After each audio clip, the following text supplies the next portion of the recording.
Imagine a powerful yet dark kingdom. The streets of Jerusalem were filled with pagan statues, sacrificial altars, and a sense of spiritual loss. This was the kingdom of Judah under the reign of Manasseh, the man who would become known as the most wicked king to ever rule God's chosen people. Manasseh did not begin his reign in a typical way. He took the throne at a young age, only 12 years old, right after the death of his father, King Hezekiah, who had been a righteous king dedicated to restoring the worship of the God of Israel. But instead of following in his father's footsteps, Manasseh chose a very different path. He rejected the God of his ancestors and instead fully embraced idolatry, worshiping the foreign gods his father had banished. At first, the people of Judah couldn't believe how far Manasseh would go. They had seen weak kings and even evil ones, but no one was prepared for the complete moral inversion the young king would bring. He built altars to the Baals within the very temple of God, sacrificed his own children in fire, and consulted evil spirits. Manasseh gave himself over to magic and witchcraft, sinking deeper into practices that were an abomination to the Lord. Why did he do this? Was it the pressure of taking the throne so young? Was it the influence of the pagan leaders around him? Or maybe Manasseh was trying to carve out his own identity, one that opposed his father's religiosity. Either way, the path he chose was dark, and the consequences would be terrible, both for him and for the nation of Judah. The people began to live in a constant state of fear and despair. They knew Manasseh was drawing God's wrath, and they felt the destruction of their nation was only a matter of time.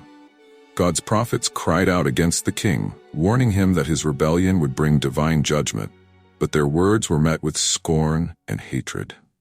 Manasseh became deaf to the warnings. In his heart, he believed he was in control, that no invisible God could dethrone him.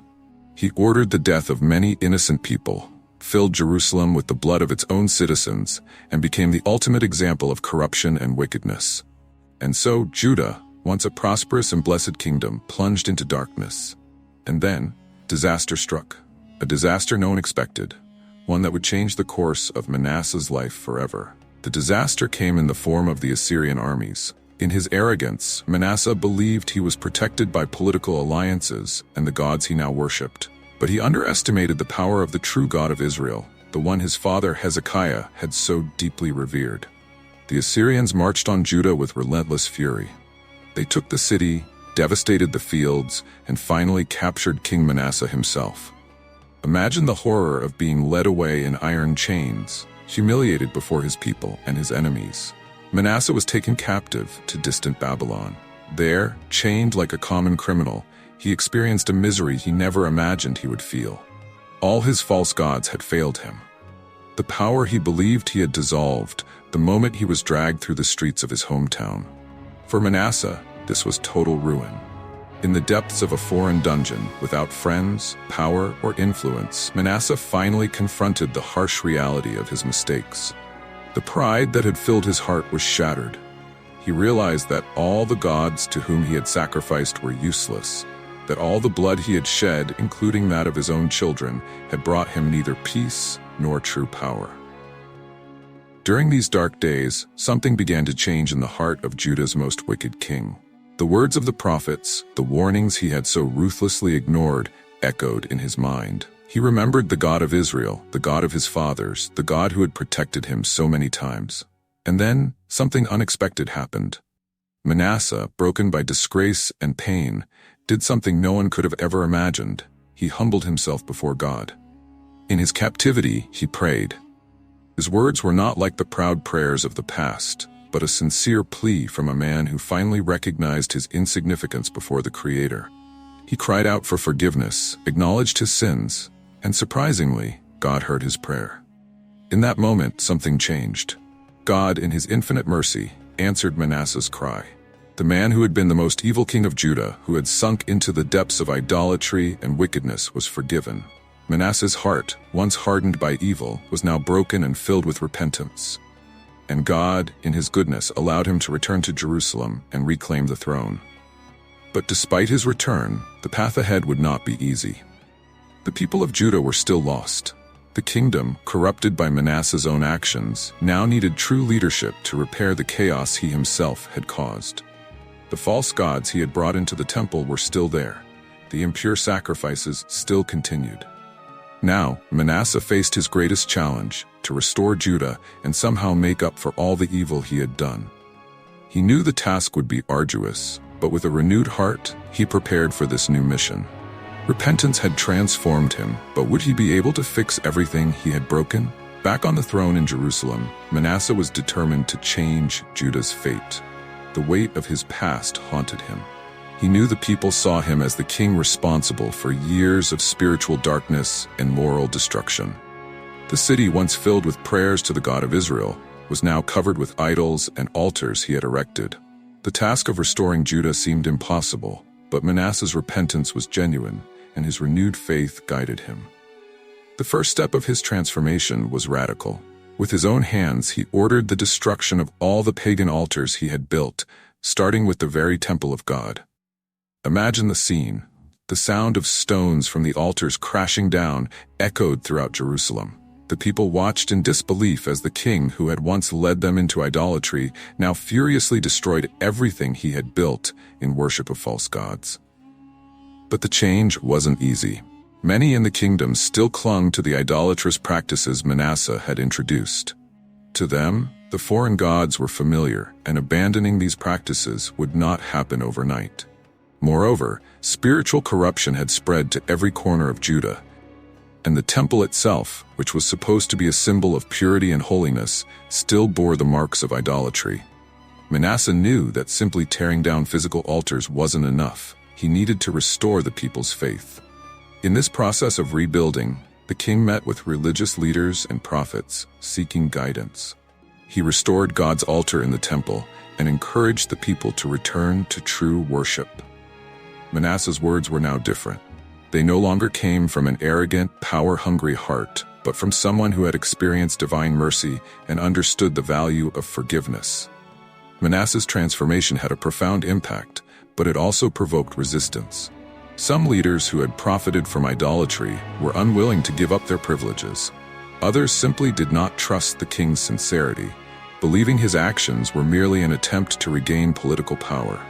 The tension in Jerusalem grew, and internal conflict threatened the success of the reform. At that moment, an unexpected event occurred. One of the prophets, who had been silenced by Manasseh years before, rose up again. His message was clear. Manasseh's repentance was real, and God was with him in this mission to restore Judah. This pronouncement brought a decisive turning point. With the support of the prophets and the growing acceptance of the people, Manasseh began to see the first sparks of change. However, what he did not expect was the challenge that would come from within his own family. His son, Amon, who had grown up under the influence of pagan practices, resisted the change. Amon viewed his father's reform with contempt, believing it to be a sign of weakness. He was eager to inherit the throne and restore the kingdom to what it had been before Manasseh's conversion. This conflict between father and son brought pain and additional challenges for the king, who was now fighting not only for the restoration of Judah, but also for the soul of his own son. Manasseh knew that his journey of redemption was far from over. He had destroyed the idols, restored the temple, and encouraged the people to return to God. But the seeds of his past wickedness were still deeply rooted in the heart of Judah, and, worse still, in the heart of his own son, Amon. Amon, raised during the years of Judah's greatest spiritual decline, had grown up seeing his father worshiping pagan gods and sacrificing his own children on foreign altars. To him, what Manasseh called repentance was a sign of weakness, a desperate attempt to erase a dark past. Amon wanted power, control, and the glory of a prosperous kingdom, at any cost. The young prince began to ally himself with leaders opposing Manasseh's reform, fostering a quiet resistance against the changes. But Manasseh, now a transformed man, did not give up. He remained steadfast in his purpose, even in the face of distrust from many. Every day he prayed, sought direction from God, and worked to correct the mistakes of the past. His heart, once hardened and full of pride, was now completely turned toward the Lord. In this process of overcoming, Manasseh faced great personal challenges. He knew that despite being on the right path, the impact of his past actions would leave deep scars, many of which would never be fully healed. The people, while recognizing his sincerity, still felt the consequences of years of idolatry and bloodshed. Many who had lost loved ones during his tyranny struggled to forgive him. It was in this context that Manasseh made a crucial decision. He needed a public act of confession and reconciliation. He called a large assembly in Jerusalem. The people, curious and suspicious, gathered around the temple, unsure of what to expect. When Manasseh emerged before the crowd, he did not come as the proud and arrogant king he had once been. He knelt before everyone, admitting his sins, his mistakes, and publicly asking for God's and his people's forgiveness. That moment was significant. It was not common to see a king humble himself in such a way. His words were sincere, filled with remorse, and the people fell silent, feeling the weight of the change that had occurred within him. Manasseh knew he could not erase the past, but he was determined to do everything he could to repair the future. Over time, the results of his reforms began to emerge. Worship of the God of Israel was gradually restored. The temple became a place of true prayer again, and idolatrous practices started to disappear. Little by little, the people began to see Manasseh's transformation as a sign of God's mercy. But the greatest challenge still lay within his own household. Amon, increasingly involved with the rebels, was preparing to take the throne and restore the chaos that Manasseh fought so hard to undo. The king, now aged and in declining health, looked at his son with sadness, knowing that his influence over him was limited. Manasseh longed for Amon to experience the same redemption he had found, but he saw in his son's eyes the same pride that had once poisoned his own soul. Tension within the royal household was rising, and Manasseh knew his time was running out. He had overcome many obstacles, but how could he save his son's heart? The struggle was now internal, and the only weapon he had was his faith. The end of Manasseh's reign was approaching, and with it a growing sense that Judah's fate hung by a thread. The king, now weary and scarred by years of internal struggle, knew that the final battle would not be fought against enemy armies, but within his own household. Amon, the rebellious son, was determined to undo everything his father had built in his final years of repentance and restoration.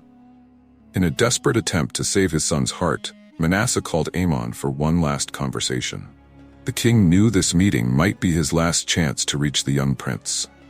Seated in a private room in the palace, with tension thick in the air, Manasseh spoke with a sincerity he had never shown before. "My son," he began, "I raised you on the wrong path, and for that I bear the guilt of your desires. But what I did before, the pride, the idolatry, the violence, none of it brought anything but pain and ruin. I found redemption, and I know you can too. There's still time to change." Amon looked at his father with disdain, his gaze cold and impassive. "Time to change?" he retorted with a sarcastic smile. "I don't see weakness as redemption. You humbled yourself before everyone, father, but I'm not like you. I want power, and Judah will be great again under my rule, no matter what it takes." Manasseh felt a deep pain in his chest.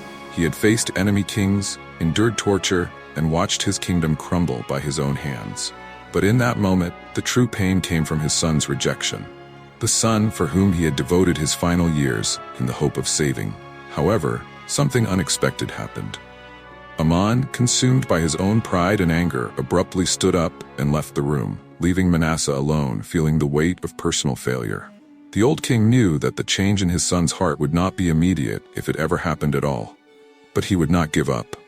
His faith, now unshakable, led him to kneel and cry out to God for Amon's soul, placing his son's fate in divine hands.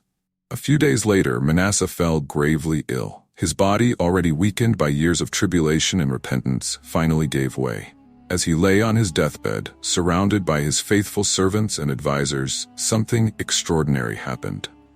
Amon, who had stormed out so furiously, returned. The prince approached his father, but this time his expression was different. There was something in his eyes beyond the arrogance of before, a mix of confusion and fear. "Father," Amon began, his voice trembling slightly. I don't understand. How can you be so at peace, even now?" Manasseh, amidst the pain, looked at his son with a weak smile, but one filled with serenity. "Because, my son, I found true peace. Not in power, not in riches, not in the gods I created, but in the one true God. He forgave me, and he can forgive you too." Manasseh's words hung in the air, and Amon remained silent. The scene was full of tension. The most wicked king of Judah, now transformed by repentance, facing his rebellious son. Judah's fate seemed to hinge on this moment. Manasseh, sensing his time was near, took Amon's hand and with his last breath prayed for him. There were no grand speeches or dramatic gestures, just a silent prayer from a father for the son he loved, despite everything. Manasseh passed in that moment, leaving Amon with a deep dilemma in his heart. The tension lingered in the air, and Judah's future depended on what Amon would do next. With the death of Manasseh, the kingdom of Judah plunged into a heavy silence.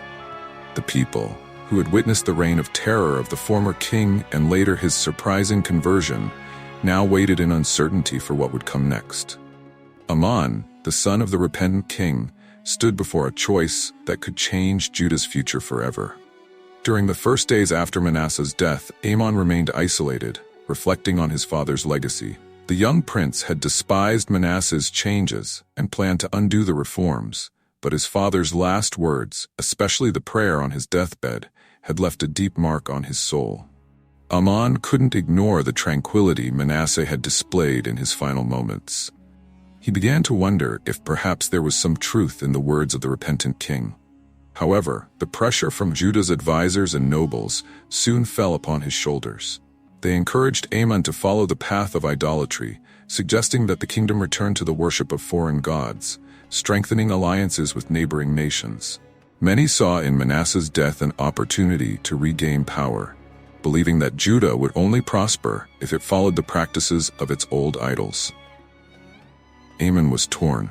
On one side, he saw the chance to become the powerful and feared king he had always wanted to be. On the other, he felt the weight of his father's legacy and the urgency of Manasseh's words. "He forgave me, and he can forgive you too." The young prince began to understand that true power did not lie in idols or political control, but in something much greater: the divine mercy and forgiveness that had transformed his father. But despite his internal doubts, Amon chose to ignore the path of repentance. His pride and desire for power spoke louder. As soon as he took the throne, he restored the pagan altars and brought back the abominable rituals that his father had fought so hard to destroy. The idols returned to the streets of Jerusalem, and the people, confused and disillusioned, watched as their new king followed the path of decadence. Amon's reign, however, would be short. The people of Judah, who had begun to experience the blessings of spiritual restoration under Manasseh, could no longer tolerate living under the tyranny of idolatry. 2 years after his rise to the throne, Amon was assassinated in his own palace by conspirators from his court, who had grown tired of his cruelty and tyranny. Amon died as he had lived, immersed in the darkness of pride and corrupt power. His death, ironically, brought a final chance of redemption for Judah. After his fall, his son Josiah was crowned as the new king of Judah, and under his leadership, the kingdom would experience one of the greatest spiritual reforms in biblical history, restoring the worship of the true God, and finally toppling the idols that had so long corrupted the nation. Thus, the story of Manasseh comes to an end, in a cycle of redemption and tragedy. A king who, at the height of his wickedness, found the path to repentance and experienced God's mercy. Despite his son Amon's failures, Manasseh's transformation remained a lasting testimony to the power of God's forgiveness, a reminder that it is never too late to seek redemption, no matter how far a person has strayed. This story teaches us that a man's legacy is not defined solely by his sins, but also by sincere repentance and the desire for change. Manasseh, the most evil king of Judah, ended his life not as a tyrant, but as a forgiven man whose faith was restored by God's grace. With the death of Amon and the rise of Josiah to the throne, Judah entered a new chapter. Josiah, still a young man when crowned, brought with him the hope of a different future for the kingdom. He followed the example of his repentant grandfather, but with even greater resolve, dedicating himself entirely to restoring the worship of the Lord. The reform led by Josiah was comprehensive. He destroyed all the remaining pagan altars, renewed the temple, and under his leadership, the Book of the Law was rediscovered, reigniting the covenant between God and his people. The story of Manasseh stands as both a warning and a promise. A warning that idolatry and pride lead to destruction, but a promise that genuine repentance can bring restoration. To this day, this story echoes as a powerful reminder that no matter how dark a life's path may be, God's grace is always greater. The story of King Manasseh is primarily found in the book of 2 Chronicles chapter 33 and is also mentioned in 2 Kings chapter 21. These chapters recount Manasseh's reign, his idolatry, his repentance after being taken captive, and his attempt to restore the worship of God in Judah. If you enjoyed this story and want to hear more about kings, prophets, and biblical characters whose lives teach us valuable lessons, don't forget to subscribe to the channel. Leave your like and share your thoughts in the comments. God bless you all, and see you in the next amazing story from the Scriptures.